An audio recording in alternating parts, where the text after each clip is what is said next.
படிக்கும் பழக்கம் வந்தால் சிந்திக்கும் திறன் வரும், சிந்திக்கும் திறன் வந்தால் அறிவு பெருகும் என்ற அப்துல் கலாம் அவர்களின் வார்த்தைக்கு இணங்க பல நல்ல நூல்களை தேடி பிடித்து படிக்க தெளிவு பெற வழிவகுக்கும் இப்பகுதி புத்தகம் படி. மக்கள் தொலைக்காட்சி நேயர்கள் அனைவருக்கும் வணக்கம். புத்தகம் படி அப்படிங்கிற இந்த நிகழ்ச்சியின் வாயிலாக உங்களை சந்திக்கிறது எனக்கு மகிழ்ச்சி. என்னுடைய பெயர் ஞானசம்பந்தன். ஒரு ஆன்மீக எழுத்தாளராக நான் இருக்கிறேன். இன்றைக்கி நாம் உங்கள் கூட பகிர்ந்து கொள்கிறதுக்காக எடுத்திருக்க புத்தகம் செயலும் விளைவும் அப்படிங்கிற இந்த நூல். இது வேதாத்திரிய கருத்துக்களும் நாலடியாருடைய பாடல்களையும் இணைத்து அதனுடைய ஒரு கம்பேரிட்டிவ் ஸ்டடியாக ஒரு ஆய்வாக கொடுத்துருக்காங்க. இதனுடைய ஆசிரியராக விளங்குகிறவர் சா மாலதி அப்படிங்கிறவங்க. இவங்க உலகத்தமிழ் ஆராய்ச்சி நிறுவனத்தில் முனைவர் பட்டம் பெற்றவர்கள். அவங்க அந்த அதாவது நாலடியார்லேயும் சரி, தமிழ்லேயும் சரி, வேதாத்திரியத்திலையும் நல்ல ஆழ்ந்த அனுபவம் கொண்டவங்க. அந்த வகையில் அவங்க வேதாத்திரிய கருத்துக்களை நாலடியார் என்று சொல்லப்படுகின்ற அந்த நூலோட அந்த கருத்துக்களையும் ஒருங்கிணைத்த வகையில் இதை கொடுத்துருக்காங்க அப்படி சொல்லலாம். இந்த இதில் பார்த்திங்கன்னா இந்த செயல் விளைவு அப்படிங்கிறது அந்த செயல் அப்படிங்கிற போது வேதாத்திரி மகரிஷி அந்த ஒரு இதை கொடுக்குறாரு. அதாவது செயலும் விளைவும் அப்படிங்கிற ஒரு தத்துவம் ஒரு இறை நீதி அப்படிங்கிறாரு வேதாத்திரி மகரிஷி. அப்போ செயலுக்கு ஏற்ற விளைவுகளை அந்த விளைவுகளும் அதே மாதிரி அந்த துல்லியமாக அந்த அந்த விளைவுகள் எப்படி இருக்கும் அப்படிங்கிறத பற்றி சொல்கிறாரு. அந்த தவறின்றி அழித்து கொண்டே இருக்கிற ஒரு தெய்வ நீதி தான் அப்படிங்கிறத சொல்கிறாரு. இதுக்கு அவர் இன்னொரு பேர் வச்சுருக்காரு. அது என்னன்னா கூறுதல் அறம் அப்படி சொல்லப்படுகிறது. அந்த வகையில் தான் இந்த செயல் விளைவு தத்துவம் அப்படிங்கிற வகையில் இந்த இப்போ பார்த்திங்கன்னா இந்த பிரபஞ்சத்தில் செயல் அப்படிங்கிறது எப்போதும் நிகழ்ந்து கொண்டே இருக்கிறது. பிரபஞ்சம் முழுக்க செயல்களால் நிரம்பி இருக்கிறது. அதனால் என்னன்னா ஒவ்வொருத்தரும் செயல்ங்கிறத கட்டாயமாக நாமளும் செய்ய வேண்டிய கட்டாயத்தில் இருக்கோம். ஏன்னா இந்த பிரபஞ்சமே செயல்களால் ஆக்கப்பட்டிருக்கிறது. அதனால் இந்த செயல் இல்லாமல் விளைவு இல்லை, விளைவு இல்லாத செயலும் இல்லை அப்படி சொல்லலாம். எந்த ஒரு செயல் செய்தாலும் அதுக்கு ஒரு விளைவு உண்டு. அந்த விளைவு எப்படி அமைகிறது அப்படிங்கிறத பற்றி தான் சொல்கிறாங்க இங்கே. இப்போ செயலும் விளைவும் மனித வாழ்வில் நாம் ஒரு சங்கிலி தொடராகவே இருந்துக்கிட்டு இருக்குது அப்படி சொல்லலாம். அப்போ அந்த விளைவை கணிக்கிற முறை இருக்குது பார்த்தீங்களா? ஏன்னா ஒரு செயலை செய்கிறோம், அந்த செயல் எப்படிப்பட்ட விளைவை கொடுக்குது அப்படிங்கிறத கணிக்கிற முறை தான் இருக்குது பார்த்தீங்களா? அதை மட்டும் நம்ம தெரிஞ்சுக்கிட்டோம் வச்சுக்கங்களேன், நல்லதாக மாறணும். ஏன்னா கெட்டதாக மாறிடுச்சுன்னா அது பிறருக்கு துன்பத்தை கொடுக்கும். அதனால் அந்த விளைவு எப்படி இருக்கணும் அப்படிங்கிறத ஊகி கொண்ட வேண்டிய ஒரு தன்மையில் தான் இந்த செயல் விளைவு தத்துவ ஞானத்தை நமக்கு இங்கே உணர்த்துறாங்க இந்த ஞானிகள். ஸோ அந்த வகையில் இப்படி ஒருவேளை அது உணர முடியாமல் போயிடுச்சு வச்சுங்களேன், அது எப்படி இருக்கும்னா மனித வாழ்வு ஒரு கயிறிருந்த காட்டாடி மாதிரி இருக்கும் அப்படின்னு இந்த நூலாசிரியர் இதில் குறிப்பிடுகிறார். அப்போது இதை தீர்க்கிறதுக்கு வழியே இல்லையா அப்படின்னா அவர் சொல்கிறாரு, தீர்க்கிறதுக்கு வழி உண்டு. ஏன்னா செயலை நல்ல விளைவாக மாற்றக்கூடிய வழி இருக்குது. அதுக்கு திருமூலரோட ஒரு பாடலை கொடுக்குறாரு.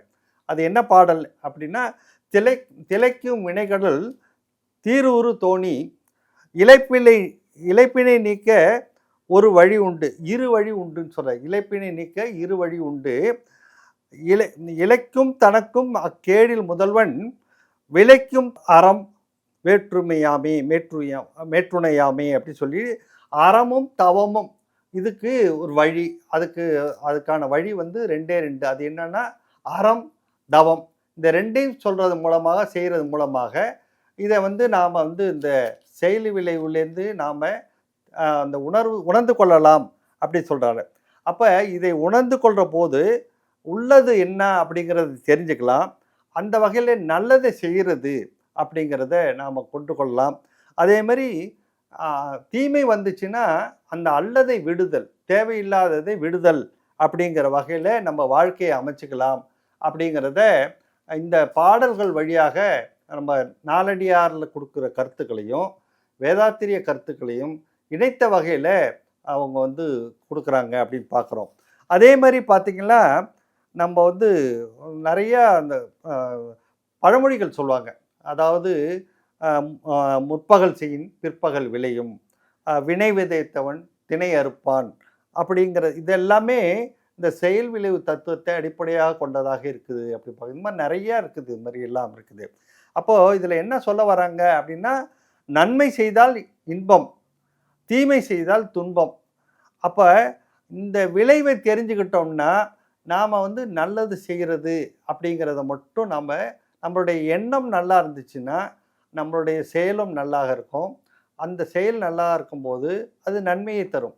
அப்போ எண்ணத்தையே நம்ம சீரமைச்சுக்கணும். அங்கே நம்மளுடைய இது வந்து தீய செயல்களை கொடுக்கக்கூடிய எண்ணங்களை நாம் வந்து கொஞ்சம் கூட வளர விடக்கூடாது அப்படிங்கிறாரு.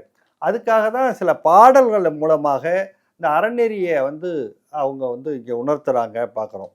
அதே மாதிரி மனிதன் தமக்கு அமைந்த உடல் தன்னுடைய செயலின் பயனே என்பதை உணர்ந்து வினைப்பதிவை தேகம் கண்டாய் அப்படின்னு சொல்கிறாரு. அப்போது வினைப்பதிவை ஏன் இந்த உடம்பு எடுத்து வந்திருக்கோம்னா, இந்த வினை அப்படிங்கிற வினையோட பதிவு இருக்குங்களா, அதுதான் கர்மான்னு சொல்லுவாங்க. இந்த கர்மா இருக்கிறதால தான் நாம் இன்னொரு பிறவி எடுத்துகிட்டு வந்திருக்கோம் அப்படி சொன்னோம். இன்றைக்கெல்லாம் கர்மாவை பற்றி நிறையா பேசுகிறாங்க, நம்ம பற்றி தான் சொல்கிறாங்க. இது சில பேருக்கு இது உண்மையா இல்லையா, அதெல்லாம் வந்து இதெல்லாம் உண்டா இல்லையா அப்படிங்கிறதெல்லாம் கேட்குறாங்க. ஆனால் இங்கே வந்து நம்ம ஞானிகள் சொல்கிற அந்த நிலையில் இந்த கர்மா அப்படிங்கிறத பற்றியெல்லாம் இவங்க நிறையா கொடுக்குறாங்க. இது வந்து அதாவது திருமந்திர பாடல்கள் வழியாகவும் நாலடியாருடைய பாடல்கள் வழியாகவும் இதெல்லாம் விளக்கப்படுகிறது. இந்த நூல் வழியாக இந்த ஆசிரியர் இது விளக்குறார். அப்போது கர்மா குறித்த சிந்தனை அது வந்து மனிதர்களை நேர்மையான நடத்தையால் ஈடுபட வைக்கிறது அப்படின்னு அந்த ஆசிரியர் கொடுக்குறாரு. அதுக்கு ஒரு உதாரணத்தை என்ன சொல்கிறாரு அப்படின்னு கேட்டிங்கன்னா, 2019 கனடாவில் உள்ள வந்து அதுக்கு வந்து அங்கே கொலம்பியா பல்கலைக்கழகம், அதே மாதிரி வந்து அமெரிக்காவில் கலிஃபோர்னியா பல்கலைக்கழகம், இந்த 2 பல்கலைக்கழகத்தை சேர்ந்த உளவியல் துறை ஆராய்ச்சியாளர்கள் அந்த கர்மாவை கடவுள் நம்பிக்கை கொண்டதாக ஒரு கருத்தரங்க ஏற்பாடு பண்ணுறாங்க.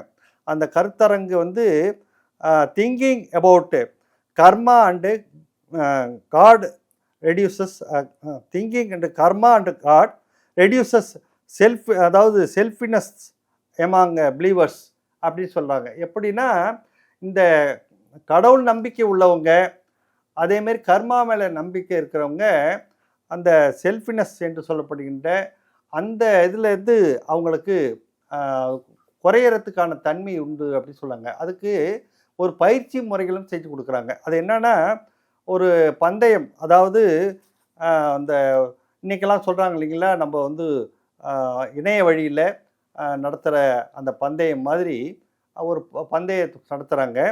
அந்த பந்தயத்தில் ஏன்னா ஒரு விளையாட்டு பந்தயம் அதில் வந்து என்னன்னு கேட்டிங்கன்னா நிறைய பணத்தை கட்டி அவங்க வந்து விளையாடுறாங்க. அப்போ எந்த விதமான அதாவது கோட்பாடுகளும் எந்த விதமான அந்த இது சொல்லுவாங்க இல்லைங்களா, அதை மாதிரி எதுவுமே இல்லாமல் அவங்களுக்கு பணத்தை கொடுத்து விளையாட சொல்கிறது. அப்போ அந்த விளையாட்டில் அவங்க இந்த காசு செலவு பண்ணுறதை பற்றி அவங்களுக்கு எந்த விதமான ஒரு இதே இருக்காது. ஆனால் அதே சமயத்தில் இந்த ரூல்ஸ் அண்ட் ரெகுலேஷன்ஸ் போடுறாங்க. அந்த அந்த சுயநல கோட்பாடுகள், இந்த கோட்பாடுகளை கொடுத்து அந்த வழியில் நேர்மையான முறையில் அதை செய்ய சொல்கிறாங்க. அப்படி செய்கிற போது பார்த்திங்கன்னா அந்த நேர்மையான முறையிலையும் இந்த கோட்பாடுகளுடன் கூடிய அந்த விளையாட்டில் அவங்க வந்து அந்த மனித தன்மையோட செயல்பாடுகள் அதிகரிச்சிருக்குது அப்படிங்கிறத இங்கே கொடுக்குறாங்க. இந்த தவமுறை அறநெறின்னு நம்ம சொன்னோம் இல்லைங்களா, அதுதான் இரு வழி சொல்கிறாரு இல்லையா.